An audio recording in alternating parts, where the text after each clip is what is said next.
ಸ್ನೇಹಿತರೆ ನಮಸ್ಕಾರ. ಇವತ್ತು ಈ ವಿಡಿಯೋ ರಂಗಭೂಮಿ ಸಮಕಾಲೀನ ರಂಗಭೂಮಿಯ ಸಮಸ್ಯೆಗಳು ಭಾಗ 4 ಅಂತ ಕರಿಬೇಕಾಗ್ತದೆ. ಯಾಕಂದರೆ ಇದಕ್ಕಿಂತ ಮೊದಲು ಸ್ಟೇಜ್ ನಾಟಕ ಅಂದರೆ ಪ್ರೊಸಿನಿಯಂ ಥಿಯೇಟ್ರ್ ಬಗ್ಗೆ 3 ವಿಡಿಯೋ ಮಾಡಿದ್ದೆ. 1, 2 ಕೂಡಿ ಒಂದೇ ವಿಡಿಯೋ. 3ನೇ ವಿಡಿಯೋ ಸಂಕ್ಷಿಪ್ತವಾಗಿ 2ರಲ್ಲಿ ಏನು ಹೇಳಿದೆ ಅಂಥೇಳಿ ಅದು ಮಾಡಿದೆ. ಅದರದ್ದು ವಿಷಯ ಸಮಕಾಲೀನ ರಂಗಭೂಮಿಯ ಸವಾಲುಗಳು ಅಂಥೇಳಿ 1, 2, 3 ವಿಡಿಯೋಸ್. ಇವತ್ತಿನ ರಂಗಭೂಮಿಯಲ್ಲಿ ಇರತಕ್ಕಂಥ ಸವಾಲುಗಳು. ಆದರೆ ಇವತ್ತು ಮತ್ತು 4ನೇ ವಿಡಿಯೋ ಸಮಕಾಲೀನ ರಂಗಭೂಮಿಯ ಸಮಸ್ಯೆಗಳು ಭಾಗ 4 ಮಾಡಬೇಕಾಗಿದೆ.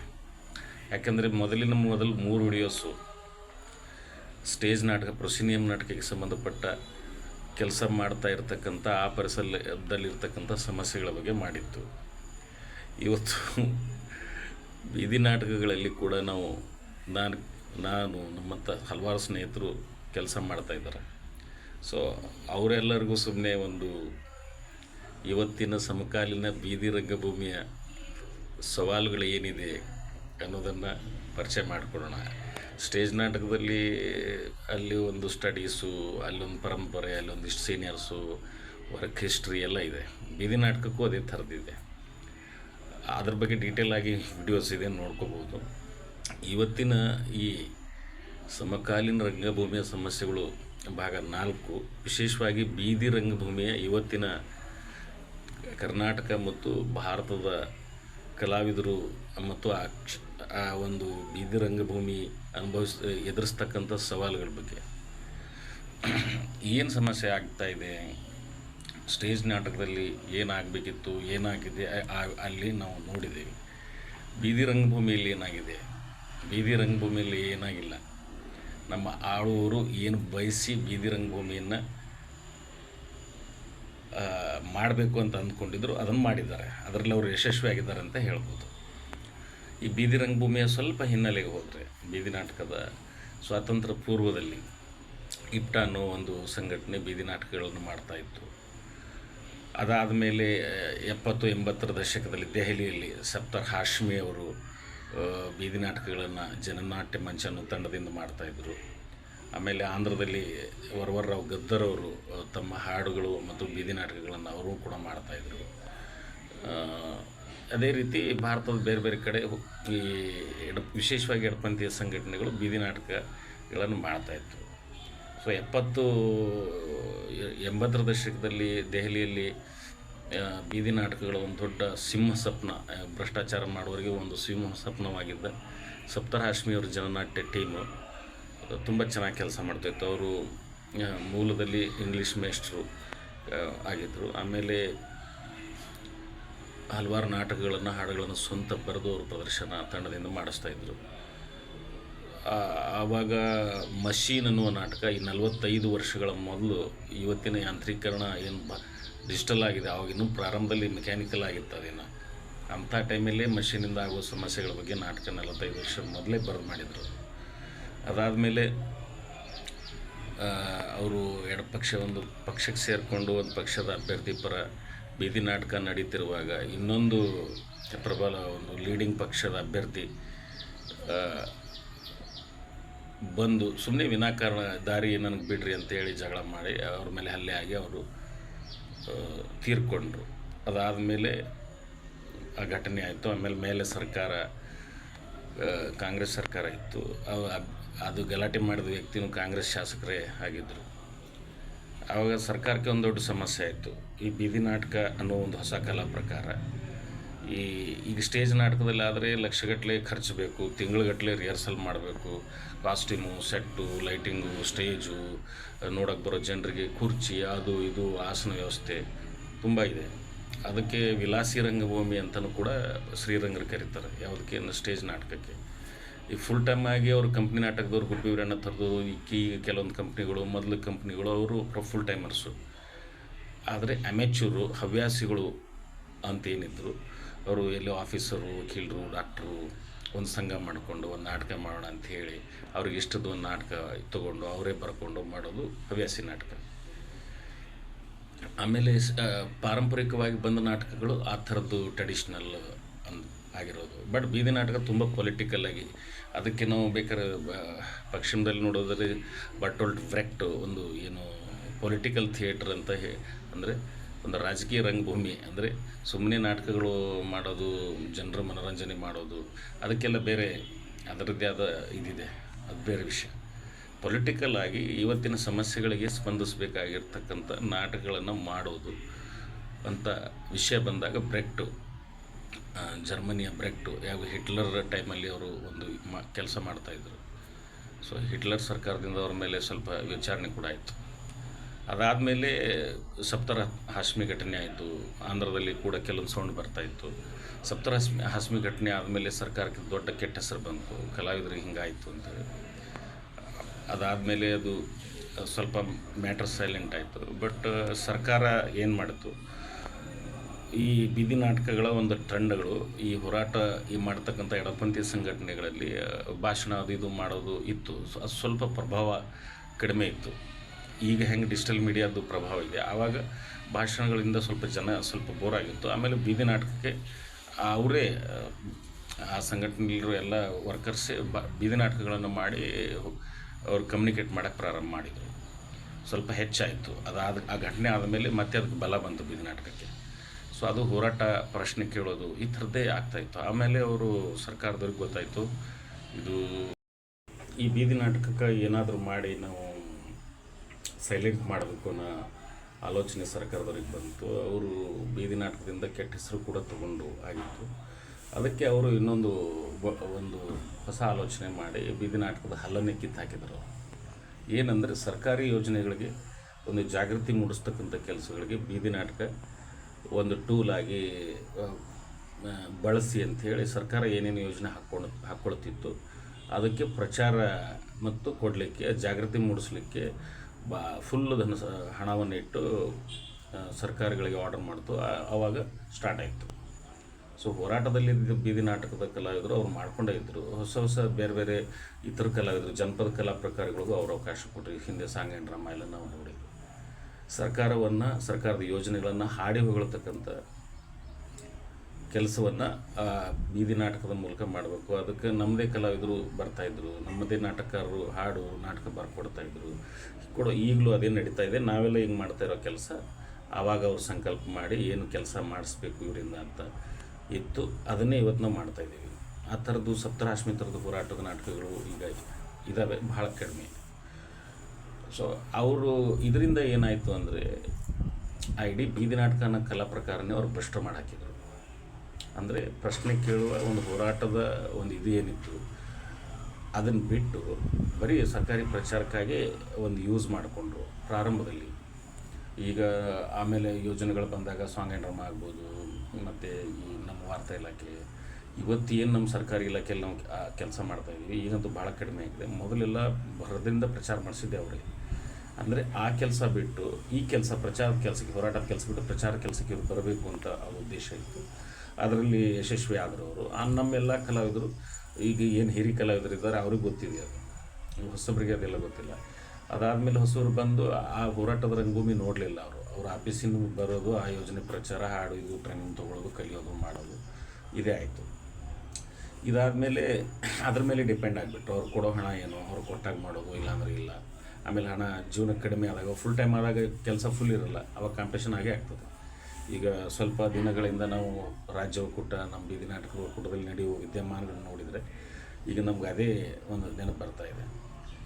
ಅಲ್ಲೇನೋ ಒಂದು ಇದಾಗೋದು, ಸಂಘಟನೆ ನಮ್ಮದು ನಿಮ್ಮದು ಅಂತ ಒಂಥರ ವೈಯಕ್ತಿಕ ಸ್ವಾರ್ಥ. ಅಲ್ಲಿ ಏನು ಸಾಮಾಜಿಕ ಸ್ವಾರ್ಥ ಏನಿಲ್ಲ, ವೈಯಕ್ತಿಕ ಏನಿದೆ, ನಮ್ಮ ಜೀವನ ನಮ್ಗೆ ಇಷ್ಟು ದುಡ್ಡು ಸಿಗಬೇಕು, ನಾವು ಇಷ್ಟು ಕೆಲಸ ಮಾಡಬೇಕು. ಈ ಕಲೆಗಳು ಬರೀ ಜೀವನೋಪಾಯದ ಒಂದು ಅಷ್ಟೇ ಒಂದು ಕೆಲಸ, ಒಂದು ದುಡಿಮೆ ಟೂಲಾಗಿ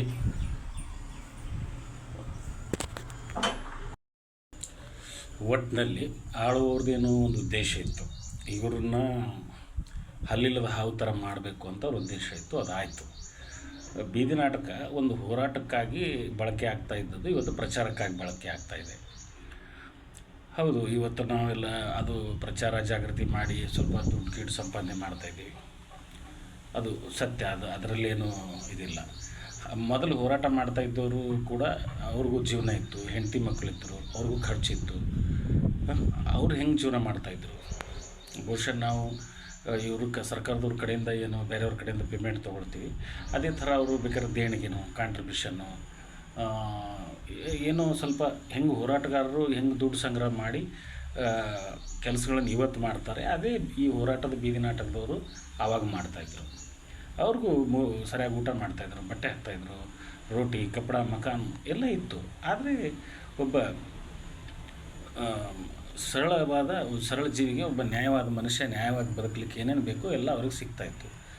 ಆದರೆ ದುರಾಸೆಯಿಂದ ಏನೋ ಭ್ರಷ್ಟಾಚಾರ ಮಾಡಿ ಏನೋ ಮಾಡಬೇಕಂದ್ರೆ ಅದು ಬೀದಿ ನಾಟಕ ಮಾಡಿ ಇವತ್ತು ಕಷ್ಟ ಇದೆ, ಅದು ಹಿಂದೇನೂ ಕಷ್ಟ ಇತ್ತು, ಮುಂದೇನೂ ಕಷ್ಟನೇ ಆಗ್ತದೆ. ಅದು ಒಬ್ಬ ಸರಳವಾದ ತುಂಬ ತನ್ನ ಜೀವನಕ್ಕೆ ಬೇಕಾದಷ್ಟು, ಜೀವನಕ್ಕೆ ಏನು ತೊಂದರೆ ಇಲ್ಲ ಅಷ್ಟು ಆಗುತ್ತೆ.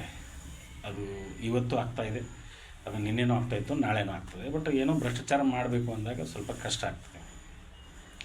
ಸೊ ನಾವು ಇವತ್ತಿನ ಈ ಒಂದು ಇದು ನನ್ನ ಸಂಘ ಅಥವಾ ನಾನು ಇದು ಮಾಡೋದು, ಪ್ರಚಾರ ಮಾಡೋದು, ಅವ್ರಿಗೆ ತಪ್ಪಿಸಿ ನಾನು ಕೆಲಸ ಗಿಟ್ಟಿಸೋದು ಅಥವಾ ಅವರಿಗೆ ನಾನು ಮಾಡಿದ ಕೆಲಸ ಗೊತ್ತೇ ಆಗದೆ ಇರೋದು, ಇದೆಲ್ಲ ಸೇಮ್ ಕಾಂಪಿಟೇಷನ್ನು. ಇದು ಎಲ್ಲ ಜೀವನ ಮಾಡೋರು ಮಾಡೋದು. ಇದರಲ್ಲಿ ಒಂದು ಅರ್ಥ ಇದೆ, ನಮ್ಮ ಹಿರಿಯರು ಅದನ್ನೆಲ್ಲ ಯಾಕೆ ಮಾಡ್ತಾಯಿದ್ರು ಅಂತೇಳಿ. ಈಗ ಆ ಥರದ್ದು ಏನೋ ಕೆಲಸ. ಮೊನ್ನೆ ನಾನೊಂದು ವಿಡಿಯೋ ಮಾಡಿದೆ, ಸರ್ಕಾರಿ ಯೋಜನೆಗಳ ಪ್ರಚಾರ ಮಾಡ್ತಾಯಿದ್ವಿ. ಈಗ ಲ್ಯಾಪ್ಟಾಪ್ ಜೊತೆ ಅರ್ಜಿಗಳನ್ನು ಹಾಕಿ, ಬಡವರಿಗೆ ಅರ್ಜಿಗಳನ್ನು ಹಾಕಿಕೊಟ್ಟು ಜೊತೆಗೆ ಬೀದಿ ನಾಟಕ ಮಾಡೋಣ ಅಂತ ಮೊನ್ನೆ ಹೇಳಿದೆ. ಬಟ್ ಈ ಘಟನೆ ನೋಡಿ ಮತ್ತೇನು ಅನ್ನಿಸ್ತಾ ಇದೆ ಅಂದರೆ, ಅದ್ರ ಜೊತೆಗೆ ಇನ್ನೂ ಒಂದು ಏನೋ ನಾವು ಜನಪರವಾಗಿರ್ತಕ್ಕಂಥದ್ದು ಐಟಮ್ ಸೇರಿಸ್ಬೇಕು. ಸರ್ಕಾರದವ್ರು ದುಡ್ಡು ಕೊಡ್ತಾರೆ, ಅದು ಬಿಡ್ತಾರೆ, ಅದು ಬೇರೆ. ಈಗ ನಾವು ಕೆಲಸದ ಮೋಡು ಕೂಡ ನಾವು ಚೇಂಜ್ ಆಗಬೇಕು. ನಮ್ಮ ಹಿರಿಯರು ಕೂಡ ಇದ್ರ ಬಗ್ಗೆ, ನಮ್ಮ ಒಕ್ಕೂಟದ ನಮ್ಮ ಹಳೆ ಹಿರಿಯರಾಗಿರ್ತಕ್ಕಂಥವ್ರು ಇದ್ರ ಬಗ್ಗೆ ವಿಚಾರ ಮಾಡಬೇಕು. ಇದು ಎಷ್ಟು ದಿನ ಮಾಡೋಕ್ಕೆ ಸಾಧ್ಯ ಆಗ್ತದೆ ನಮಗೆ? ಹೀಗೆ ಇನ್ನೊಂದು ಸ್ವಲ್ಪ ದಿವಸ ಆದರೆ ಎಲ್ಲರ ಮನಸ್ಸು ಕೆಟ್ಟು ಹೋಗ್ತದೆ, ಮತ್ತು ಯಾರು ಒಬ್ಬರಿಗೊಬ್ಬರ ಮುಖ ನೋಡದೇ ಇರತಕ್ಕಂಥ ಸ್ಥಿತಿನೂ ಆಗಬಹುದು. ಅದಕ್ಕೆ ನಿಜವಾಗ್ಲೂ ಕೆಲಸ ಆಗಬೇಕು ಅಂದರೆ ಇನ್ನೇನೋ ಸ್ವಲ್ಪ ಚೇಂಜಸ್ ಮಾಡಿಕೊಡ್ಬೇಕಾಗ್ತದೆ. ಅದ್ರ ಬಗ್ಗೆ ಕೂಡ ಒಕ್ಕೂಟ ವಿಚಾರ ಮಾಡಬೇಕು ಅಂತ ನಾನು ಅವರಲ್ಲಿ ಮನವಿ ಮಾಡ್ತೀನಿ. ಒಂದು ಒಳ್ಳೆ ಕೆಲಸ ಆಗಲಿ, ಬೀದಿ ನಾಟಕ ಒಂದು ಇದಾಗಲಿ. ತೀರಾ ಉಗ್ರವಾಗಿ ಇದು ಏನು ಬೇಡ, ನಿಜವಾಗ್ಲೂ ಏನು ಕೆಲಸ ಆಗಬೇಕಾಗಿದೆ. ಜನರಿಗೆ ಒಂದು ಸೌಲಭ್ಯ ಮುಟ್ಟಿಸ್ಬೇಕು, ಓಕೆ, ಒಂದು ಅವರಿಗೆ ಮುಟ್ಟಿಸೋಣ, ಪ್ರಚಾರ ಮಾಡಬೇಕು, ಮಾಡೋಣ. ನಮಗೆ ಸ್ವಲ್ಪ ಜೀವನಕ್ಕೆ ಏನೋ ಆಧಾರ ಆಗಬೇಕು, ಅದನ್ನು ಮಾಡೋಣ. ಆದರೆ ಬೇರೆ ಯಾರಿಗೂ ಅನ್ಯಾಯ ಮಾಡಿ ಇನ್ಯಾರಿಗೂ ನೋವು ಮಾಡಿ ಆ ಥರದ್ದು ಬೇಡ ಅಂತ ಅನಿಸ್ತದೆ. ಸದ್ಯ ಸರ್ಕಾರದವ್ರದ್ದು ಆಲೋಚನೆ ಏನಿತ್ತು, ಬೀದಿ ನಾಟಕ ಕಲಾ ಪ್ರಕಾರವನ್ನು ಸೈಲೆಂಟ್ ಮೋಡ್ಗೆ ಹಾಕಬೇಕು ಅಂತ ಏನವ್ರದ್ದು ಒಂದು ಇತ್ತು, ಅದು ಸಾಧ್ಯ, ಇವತ್ತು ಸಾಧನೆ ಆಗಿದೆ ಪೂರ್ಣ ಮಟ್ಟದಲ್ಲಿ ಅಂತ ಹೇಳ್ಬೋದು. ಅದು ಸಾಧನೆ ಆಗಿದೆ. ಬಟ್ ನಾವು ನಮ್ಮ ಮೂಲ ಕೆಲಸವನ್ನು ನೆನಪು ಮಾಡ್ಕೊಳ್ತಕ್ಕಂಥ ಸಮಯ ಕೂಡ ಇದು. ಅವ್ರದ್ದು ಸಾಧನೆ ಆಗಿದೆ. ನಾವು ಮತ್ತೆ ಜನಪರವಾಗಿ ಎದ್ದು ಜನರ ಧ್ವನಿಯಾಗಿ ನಿಂತು ನಮ್ಮ ಕೆಲಸವನ್ನು ನಾವು ಮಾಡಬೇಕು. ನಮಗೇನು ಜೀವನಕ್ಕೇನು ಅಷ್ಟೇನು ಕಷ್ಟ ಆಗಲ್ಲ. ಎಲ್ಲ ಹೋರಾಟ ಮಾಡೋರು ಇದ್ದಾರೆ, ಏನು ಆಧಾರ ಇಲ್ಲೇನೂ ಕೂಡ ಅವ್ರು ಮಾಡ್ತಾಯಿದ್ದಾರೆ. ಆ ಥರದ ಮನಸ್ಸು ಮಾಡಬೇಕು, ಆ ಥರದ ಆಲೋಚನೆ ಬರಬೇಕು. ಒಂದು ಸ್ವಲ್ಪ ಆ ಥರದ ಕೆಲಸ ಏನೋ ಎಲ್ಲೋ ಒಂದು ಕಡೆ ಮಾಡಿಕೊಂಡು ನಾವು ಹೋಗಬೇಕು ಅಂತಕ್ಕಂಥದ್ದು ನಾವು ವಿಚಾರ ಮಾಡಬೇಕು ಅಂತ ನನಗೆ ಅನ್ನಿಸ್ತಾ ಇದೆ. ಈ ಮನಸ್ತಾಪ, ಈ ಭೇದ ಭಾವ ಇದೆಲ್ಲ ಸ್ವಲ್ಪ ಹೋಗಬೇಕು. ಯಾಕೆಂದರೆ ಈ ಎಲ್ಲ ಸಮಸ್ಯೆಗಳು ಹುಟ್ಟಾಗ್ತಾ ಇರೋದು ಈ ಭೇದ ಭಾವದಲ್ಲಿ. ಈಗ ಭೇದ ಭಾವದಿಂದಲೇ ಸಮಸ್ಯೆಗಳು ಹುಟ್ಟೋದು. ಮತ್ತು ನಾವೇ ಭೇದ ಭಾವ ಮಾಡಿಕೊಂಡು ಇನ್ನು ಯಾವ ಕಾರ್ಯಕ್ರಮ ಮಾಡಬೇಕು, ಏನು ಮಾಡಬೇಕು, ಎಲ್ಲಿ, ಅದರಿಂದ ಏನು ಉಪಯೋಗ ಇದೆ, ಅದು ಅವರು ನಮ್ಮ ಕಾರ್ಯಕ್ರಮ ಕಿತ್ಕೊಂಡ್ರು, ಇವ್ರು ನನಗೆ ತಪ್ಪಿಸಿದ್ರು, ಅವ್ರು ನಂಗೆ ಮೋಸ ಮಾಡಿದರು ಅನ್ನೋ ಥರದ್ದು ಆಗಬಾರ್ದು. ಒಬ್ಬ ಕಲಾವಿದ ಅಂದರೆ ಮೊದಲಿನ ನಾನು ಸಮಕಾಲೀನ ರಂಗಭೂಮಿಯ ಸವಾಲುಗಳಲ್ಲಿ ಹೇಳಿದ್ದೆ ಒಂದು ಕಡೆ. ಅದು ನಾನು ಹೇಳಿದಲ್ಲ, ನಮಗೆ ಹಿಂದಿನ ಶಾಸ್ತ್ರಕಾರರಿಂದ ಇವತ್ತಿನ ಹಿರಿಯರವರೆಗೂ ಇದೆ. ಕಲಾವಿದರಂದರೆ ಒಬ್ಬ ಸೈನಿಕ ಇದ್ದ ಹಾಗೆ. ನಮ್ಮ ಗುರುಗಳು ಸರ್ ಹೇಳ್ತಾಯಿದ್ರು, ಒಬ್ಬ ಸೈನಿಕ ಇದ್ದ ಹಾಗೆ. ಕಲಾವಿದರು ಅಂದರೆ ಒಬ್ಬ ಸಂತ ಇದ್ದ ಹಾಗೆ. ಕಲಾವಿದರು ಅಂದರೆ ಒಬ್ಬ ಬುದ್ಧ ಇದ್ದ ಹಾಗೆ. ಕಲಾವಿದರು ಅಂದರೆ ಒಬ್ಬ ಗಾಂಧೀಜಿ. ಕಲಾವಿದರಂದರೆ ಒಬ್ಬ ಅಂಬೇಡ್ಕರ್. ಕಲಾವಿದರಂದರೆ ಒಬ್ಬ ದೊಡ್ಡ ಆದರ್ಶ ವ್ಯಕ್ತಿ, ಒಬ್ಬ ಐಡಿಯಲ್ ಮನುಷ್ಯ. ನಾವು ಅದು ಏನೂ ಇಲ್ಲದೆ ಕೆಲಸ ಮಾಡೋಕ್ಕೆ ಹೋದರೆ ಕೆಲಸನೂ ಹಾಳಾಗ್ತದೆ, ನಮ್ಮದು ಹೆಸರು ಹಾಳಾಗ್ತದೆ. ಇದನ್ನು ನಾವು ಅರ್ಥ ಮಾಡ್ಕೋಬೇಕು. ಆ ಥರದ್ದು ಏನೋ ಯೋಚನೆ ಕೆಲಸ ಆಗಬೇಕು ಅಂತ ಮುಂದಿನ ದಿನಗಳಲ್ಲಿ ನಾವೆಲ್ಲರೂ ಕೂಡಿ ಆ ಥರದ ಕೆಲಸಗಳಿಗೆ ಕೈ ಜೋಡಿಸೋಣ. ಆವಾಗ ಮಷೀನ್ ನಾಟಕ 1978ರಲ್ಲಿ, ಇವತ್ತಿಗೆ 48 ವರ್ಷ ಆಯಿತು ಮಷೀನ್ ನಾಟಕ ಮಾಡಿ. ಯಾರು ಸಪ್ತರಶ್ಮಿ ಸ್ವತಃ ಬರೆದು 13 ನಿಮಿಷದ ನಾಟಕ 78ರಲ್ಲಿ ಅವರು ಉತ್ತರ ಪ್ರದೇಶದಲ್ಲಿ ಮಾಡಿದರು. ಆಮೇಲೆ ಆ ಕಾರ್ಮಿಕರಿಗೆ ಒಂದು ಪರಿಹಾರ ಸಿಗಲಿಕ್ಕೆ ಅದು ಪ್ರಯತ್ನ ಮಾಡಿದರು. ಮಷೀನ್ ಅಂತ. ಈ ಡಿಜಿಟಲ್ ಯುಗದಲ್ಲಿ ಯಾಪರಿ ನಿರುದ್ಯೋಗ, ಇವತ್ತು ಕಾಕ್ರೋಚ್ ಪಾರ್ಟಿ ಅದೆಲ್ಲ ನೋಡಿದರೆ ಅದೆಲ್ಲ ನಿರುದ್ಯೋಗನೇ. ಎಲ್ಲ ಕೆಲಸ ಮಷಿನರೀಸ್ ಕಿತ್ಕೊಂಡು ಎಲ್ಲರಿಗೂ ಒಂದು ಕಷ್ಟಕ್ಕೆ ದುಡ್ತಕ್ಕಂಥ ವ್ಯವಸ್ಥೆ. ಸೊ ಇದು ಮಷಿನರಿ ಅಂತ ಅವ್ರ ಹೆಸರಿಟ್ಟಿರ್ಬೋದು. ಈಗ ನಾವು ಮಷಿನರಿ ಅಂತ ಹೆಂಗೆ ಇಡೋಕ್ಕಾಗುತ್ತೆ? ಮಷೀನ್ ಅಂತ ಇಟ್ಟಿದ್ರು ಅವರು. ಮಷೀನೇ ಕನ್ನಡದಲ್ಲಿ ಯಂತ್ರಗಳು ಅಂದಂಗೆ ಬಹುವಚನ ಅದು. ಇವತ್ತು ಮಷೀನೇ ಅಂತ ನಾವು ಹೇಳೋಕ್ಕಾಗಲ್ಲ. ನಾವು ಮಾತಾಡೋ ಮೊಬೈಲ್ ಕೂಡ ಒಂದು ಮಷೀನೇ. ಇಂಥದ್ರಲ್ಲಿ ಮತ್ತು ಮಷೀನ್ಗಳು ಏನೋ ಆಯಿತು ಅಂತ ನಾವು ಹೇಳಿದ್ವಿ. ಈಗ ಯಂತ್ರ ಬೇಕಾದ್ರೆ ಇನ್ನೊಂದು ನಾಟಕ ಮಾಡ್ಬೋದು. ನಮ್ಮ ಹಿರಿಯರಿಗೆ ನಾನು ಒಂದು ಹಿಂಟ್ ಸುಳಿವು ಕೊಡ್ತೇನೆ. ಯಂತ್ರಗಳು, ನಮ್ಮ ಪ್ರಸನ್ನ ಸರ್ ಒಂದು ಪುಸ್ತಕ ಬರೆದಿದ್ದಾರೆ, ಯಂತ್ರಗಳನ್ನು ಕಳಚೋಣ ಬನ್ನಿ ಅಂತ. ಯಂತ್ರಗಳು ಕಳಿಸೋದು ಕಷ್ಟ. ಈಗ ಯಂತ್ರಗಳು ಮನುಷ್ಯನ ನರನಾಡಿ. ಈಗ ಕ್ಯಾಪಿಟಲಿಸಮು ಮಷೀನಿಂದನೇ ಬಂತು, ಅದು ಸತ್ಯ. ಅದು ಕೈಗಾರಿಕಾ ಕ್ರಾಂತಿಯಿಂದೇ ಬಂತು. ಅದ್ರ ಜೊತೆಗೆ ಮನುಷ್ಯ ಎಷ್ಟೇ ಸಂಪತ್ತಿದ್ದು ನಾನು ಆಧ್ಯಾತ್ಮಿಕನಾಗಿರ್ತೇನೆ, ನಾನು ನಿಚ್ಚಳವಾಗಿರ್ತೀನಿ ಅಂತಂದರೆ ಅದೇನು ಮಾಡಲ್ಲ. ಈಗ ಪರಿಸ್ಥಿತಿ ಏನಿರ್ಬೋದು, ಮನಸ್ಥಿತಿ ನಾನು ಚೇಂಜ್ ಮಾಡ್ಕೊಂಡ್ಬಿಟ್ರೆ, ಯಂತ್ರ ಇರಲಿ, ಕ್ಯಾಪಿಟಲ್ ಇರಲಿ, ಏನಿರಲಿ, ನಾನು ಒಬ್ಬ ಮನುಷ್ಯ ಒಳ್ಳೆಯ ಮನುಷ್ಯನಾಗಿಬಿಟ್ರೆ ಏನು ಸಮಸ್ಯೆ ಆಗಲ್ಲ. ಆದರೆ ನೀವು ವ್ಯವಸ್ಥೆ ಏನನ್ನೇ ಮಾಡಿ ಮನುಷ್ಯ ಕೆಟ್ಟುಬಿಟ್ರೆ ಮತ್ತೆ ಕಷ್ಟ. ವ್ಯವಸ್ಥೆ ಮಾಡಿದರು, ರಷ್ಯಾದಲ್ಲಿ ಆಗಿತ್ತು. ಆದರೆ ಮನುಷ್ಯನ ಮನಸ್ಸು ಚೇಂಜ್ ಆಗಲಿಲ್ಲ, ಮನುಷ್ಯನ ಮನಸ್ಸು ಹಂಗೆ ಇತ್ತು. ವ್ಯವಸ್ಥೆ ಮಾಡಿದ್ರು, ವ್ಯವಸ್ಥೆ ಫೇಲ್ ಆಯಿತು. ಅದಕ್ಕೆ ಈ ಒಂದು ಹೊಸ ಬೀದಿ ನಾಟಕದ ಮುಂದಿನ ದಿನಗಳಲ್ಲಿ ನಮ್ಮ ಹಿರಿಯರು ಯೋಚನೆ ಮಾಡಿ ಈ ಯಂತ್ರಗಳು ಅನ್ನೋ ನಾಟಕನೇ ಇನ್ನೊಂದು ಹೊಸ ಯಂತ್ರಗಳು ಇದ್ದರೂ ಏನು ತೊಂದರೆ ಇಲ್ಲ, ನಾನು ಮನುಷ್ಯ ನೈತಿಕನಾಗಿರ್ತೇನೆ, ಸಂಪತ್ತು ಎಷ್ಟೇ ಯಾರ ಹತ್ರನೇ ಕೂಡಿ ಬಂದರೂ ಕೂಡ ನಾನು ಕೈ ಎತ್ತಿ ಎಲ್ಲರಿಗೆ ಕೊಟ್ಟು ದಾನ ಮಾಡ್ತೇನೆ, ಎಲ್ಲರಿಗೆ ನಾನು ಸಹಾಯ ಮಾಡ್ತೀನಿ ಅಂತಕ್ಕಂಥ ಮನಸ್ಸಿರುವ ಒಬ್ಬ ಬಂಡವಾಳಶಾಹಿ ಹೋಗಿ ಒಬ್ಬ ಸಮಾಜಶಾಹಿ ಮಾಲೀಕ ಅಥವಾ ಈ ಯಂತ್ರಗಳ ಮಾಲೀಕ ಇವತ್ತು ಯೋಚನೆ ಮಾಡಿದರೆ ಈ ಮಷಿನ್ಗಳಿಂದ ಏನು ತೊಂದರೆ ಆಗಲ್ಲ. ತೊಂದರೆ ಆಗ್ತಾ ಇರೋದು ಮಷಿನ್ಗೇನು ಕಣ್ಣು ಕಾಯಿ ಇದೆಯಾ? ಮಾಡ್ತಾ ಇರೋದಿಲ್ಲ ಮನುಷ್ಯ. ಆ ಮನುಷ್ಯನ ಒಂದು ಮೈಂಡ್ಸೆಟ್ಟನ್ನು ಚೇಂಜ್ ಮಾಡಲಿಕ್ಕೆ ಬೇಕಾದ್ರೆ ನಮ್ಮ ಹಿರಿಯರು ಇನ್ನೊಂದು ನಾಟಕ ಬರೆದು ನಾವೆಲ್ಲರೂ ಮಾಡೋಂಗಾದರೆ, ಸಪ್ತರಶ್ಮಿಯವರ ಒಂದು ನೆನಪಿಗೋಸ್ಕರ ಅವರು 48